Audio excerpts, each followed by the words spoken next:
I was going to go on and tell him a lot more about Fred, who had always been one of my warmest friends, when he suddenly got hold of a stick and walloped me with it.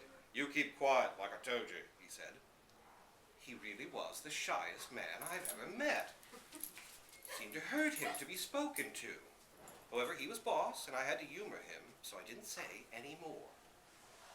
We went down to the country that night, just as the man had told the policeman we would.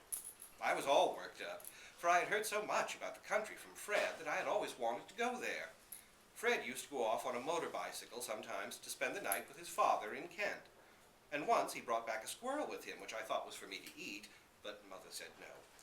The first thing a dog has to learn, Mother often used to say, is that the whole world wasn't created for him to eat. It was quite dark when we got to the country, but the man seemed to know where to go. Every now and then we would pass a very big house, which looked as if it was empty, but I knew there was a caretaker inside because of Fred's father. These big houses belong to very rich people, but they don't want to live in them till the summer, so they put in caretakers, and the caretakers have a dog to keep off burglars. I wondered if that was what I had been brought here for. "Are you going to be caretaker?" I asked the man. "Shut up," he said. So I shut up. After we had been walking a long time, we came to a cottage. A man came out. My man seemed to know him, for he called him Bill. I was quite surprised to see that the man was not at all shy with Bill. They seemed very friendly. "Is that him?" said Bill, looking at me. "Called him this afternoon," said my man. "Well," said Bill, "he's ugly enough. He looks fierce. If you want a dog, he's the sort of dog you want. But what do you want one for? Why not just do in the one he's got?" But the shy man was having none of it. He had a plan. Mother often used to say, when I went on about wanting to go out into the world and see life, "You'll be sorry when you do. The world isn't all bones and liver." And I hadn't been living with the man and Bill in their cottage long before I found out just how right she was. It was the man's shyness that made all the trouble. It seemed as if he hated to be taken notice of. It started on my very first night in the cottage. I had fallen asleep in the kitchen, tired out after all the excitement of the day and the long walks I'd had, when something woke me with a start. It was somebody scratching at the window, trying to get in. Well, I ask you, I ask any dog, what would you have done in my place? Ever since I was old enough to listen, Mother had told me over and over again what I must do in a case like this. It is the ABC of a dog's education. If you are in a room and you hear anyone trying to get in, Mother used to say, bark. It may be someone who has business there, or it may not. Bark first and inquire afterwards. Dogs were made to be heard and not seen. So I lifted my head and yelled, "Man!" I shouted. "Bill, man, come quick, here's a burglar, get in!"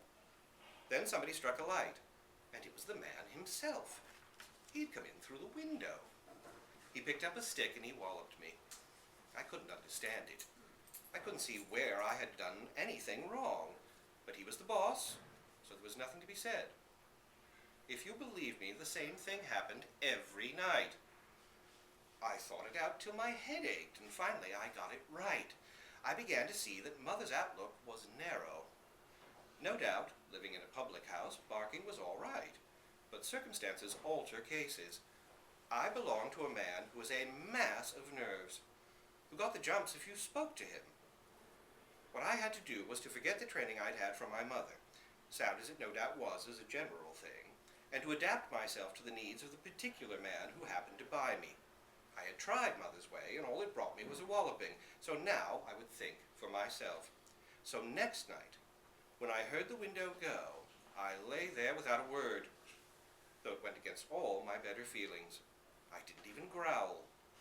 Someone came in, moved about in the dark with a lantern, but though I smelt that it was the man, I didn't ask him a single question.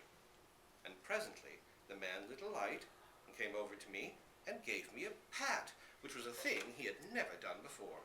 "Good dog," he said.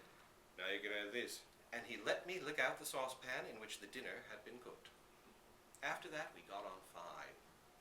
Whenever I heard anyone at the window, I just kept curled up and took no notice. And every time I got a bone or something good, it was easy once you got the hang of things. It was about a week after that the man took me out one morning, and we walked a long way till we turned into some big gates and went along a very smooth road till we came to a great big house. The man rang a bell, and the door opened, and an old man came out.